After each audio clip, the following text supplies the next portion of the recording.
Salam komunikasi. Selamat datang di program studi ilmu komunikasi Universitas Pajajaran. Saya Rahmaniar, dosen mata kuliah Filsafat dan Etika Komunikasi. Dalam video ini, saya akan menyampaikan topik terkait mazhab-mazhab filsafat. Mazhab filsafat merujuk pada suatu aliran atau tradisi pemikiran filosofis yang memiliki pandangan khas terhadap berbagai isu filosofis. Mazhab-mazhab ini mencakup seperangkat keyakinan, nilai, metode penelitian, dan interpretasi terhadap fenomena-fenomena tertentu. Mazhab filsafat membantu mengidentifikasi dan memahami perbedaan-perbedaan dalam pendekatan filosofis terhadap pertanyaan-pertanyaan pokok kehidupan. Setiap mazhab filsafat memiliki ciri-ciri uniknya sendiri yang bisa mencakup pandangan terhadap metafisika atau hakikat realitas, epistemologi atau sumber pengetahuan, etika atau moralitas, estetika atau seni dan keindahan, logika, dan sebagainya. Berikut beberapa mazhab filsafat yang akan dipelajari. Kelompok pertama adalah mazhab rasionalisme, empirisme, dan kritisisme. Ketiga mazhab ini memberikan pemahaman terkait bagaimana cara mendapatkan pengetahuan. Dalam buku Filsafat dan Etika Komunikasi karya Sumarno, Kismiati El-Karimah, dan Ninis Agustini Damayani, disebutkan bahwa mazhab rasionalisme mulai muncul pada abad 17. Rasionalisme berpendapat bahwa sumber pengetahuan yang dapat mencukupi dan yang dapat dipercaya adalah rasio atau akal. Hanya pengetahuan melalui akal lah yang memenuhi syarat dan dituntut oleh semua pengetahuan ilmiah. Pengalaman hanya dipakai untuk meneguhkan pengetahuan yang telah didapatkan oleh akal, dan sesungguhnya akal tidak memerlukan pengalaman. Metode yang digunakan adalah metode deduktif, yaitu suatu penalaran yang mengambil kesimpulan dari suatu kebenaran yang bersifat umum untuk diterapkan kepada hal-hal yang bersifat khusus. Contohnya adalah semua manusia akan mati. Kiki adalah manusia, maka Kiki akan mati. Tokoh dari rasionalisme adalah René Descartes, yang disebut sebagai bapak filsafat modern. Pernyataannya yang paling populer adalah cogito ergo sum, artinya aku berpikir maka aku ada. Apa saja yang orang pikirkan, walaupun suatu hayalan, maka manusia yang berpikir itu ada. Inilah satu-satunya hal yang tidak dapat diragukan keberadaannya. Hal ini yang disebut sebagai pengetahuan langsung, yaitu kebenaran filsafat yang pertama. Menurut Descartes, manusia mempunyai kebebasan kehendak. Manusia dapat merealisasikan kebebasannya dengan mengendalikan hawa nafsunya, karena kebebasan adalah ciri khas kesadaran manusia yang berpikir. Lalu bagaimana dengan mazhab empirisme? Dalam buku Filsafat dan Etika Komunikasi karya Sumarno, Kismiati El-Karimah, dan Ninis Agustini Damayani, disebutkan bahwa mazhab ini muncul sejaman dengan rasionalisme, yaitu pada abad 17. Mazhab ini merupakan kebalikan dari rasionalisme dan berpendapat bahwa empiris atau pengalamanlah yang menjadi sumber pengetahuan, baik pengalaman lahiriah maupun pengalaman batiniah.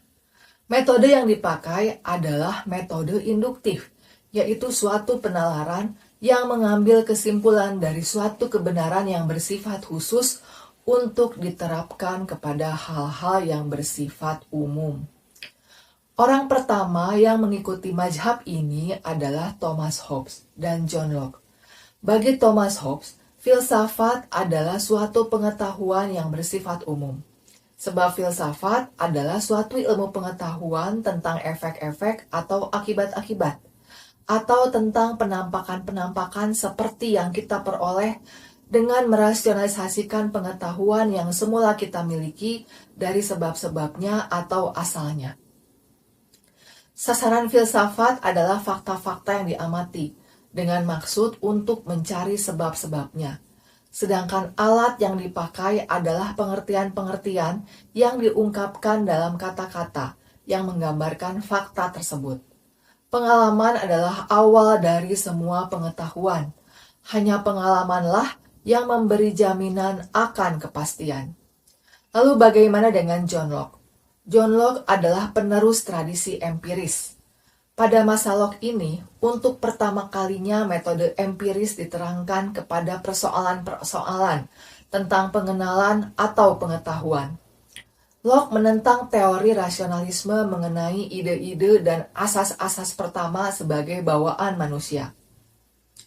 Menurut Locke, pengetahuan didapatkan dari pengalaman, dan akal adalah pasif pada saat pengetahuan didapatkan.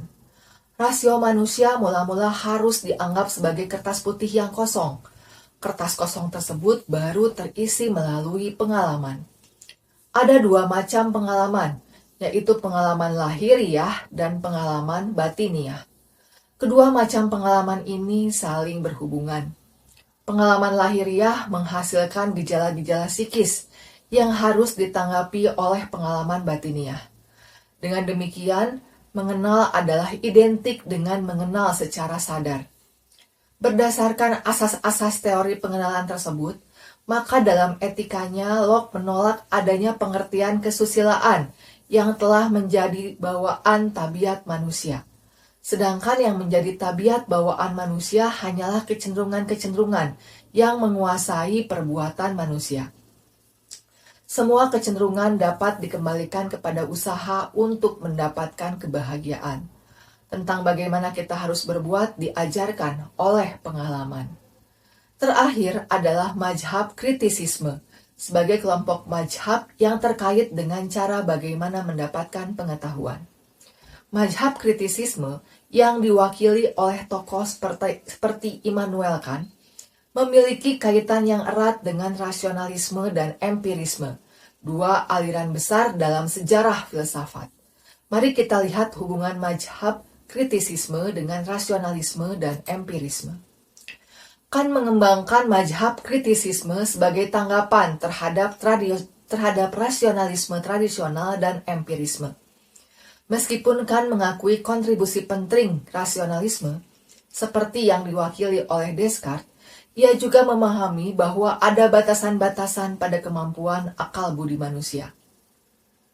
Kant menyarankan bahwa ada unsur-unsur a priori sebelum pengalaman alam pengetahuan. Tapi kita juga memerlukan pengalaman untuk memberikan konten konkret pada pengetahuan tersebut. Kant memberikan kontribusi signifikan terhadap pemikiran empiris dengan menyoroti bahwa pengalaman adalah elemen penting dalam memahami dunia. Namun ia juga mengkritik gagasan bahwa pengalaman dapat memberikan pengetahuan tanpa bantuan struktur a priori atau sebelum pengalaman dalam akal budi. Kant mencoba untuk menyintesis elemen-elemen rasionalisme dan empirisme dalam kerangka pemikiran kritisismenya. Ia berpendapat bahwa sementara ada unsur-unsur a priori atau sebelum pengalaman yang mendasari pemikiran kita, pengalaman juga diperlukan untuk mengisi konten konkret pada pengetahuan tersebut. Contoh sintesis ini adalah konsep-konsep seperti ruang dan waktu. Menurut Kant, yang merupakan struktur dasar dalam pikiran manusia, a priori atau sebelum pengalaman, tetapi memerlukan pengalaman untuk mengisi mereka dengan konten spesifik.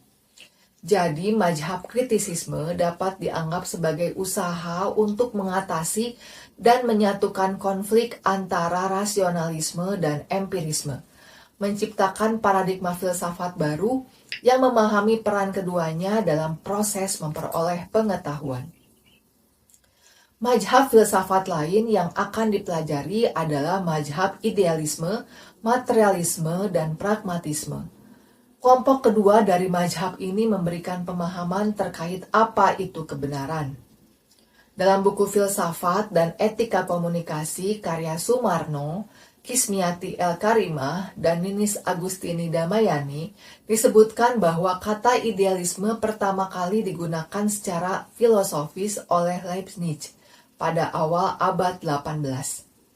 Istilah idealisme digunakan dengan maksud untuk menerapkan pemikiran Plato. Idealisme berpendapat bahwa seluruh realitas itu bersifat spiritual atau psikis, dan materi yang bersifat fisik sebenarnya tidak ada. Mazhab idealisme adalah suatu aliran dalam filsafat yang menekankan bahwa realitas fundamental adalah ide atau pikiran, bukan materi atau substansi fisik. Dalam pandangan idealis, dunia fisik atau materi dianggap sebagai manifestasi atau hasil dari realitas mental atau ide. Mazhab ini memiliki beberapa variasi dan penganutnya dapat memiliki perspektif yang berbeda. Tetapi intinya adalah bahwa pikiran atau ide memiliki status yang lebih mendasar daripada materi. Mazhab idealisme seringkali menjadi landasan bagi eksplorasi konsep-konsep seperti kebebasan, kreativitas, dan makna dalam konteks kehidupan manusia.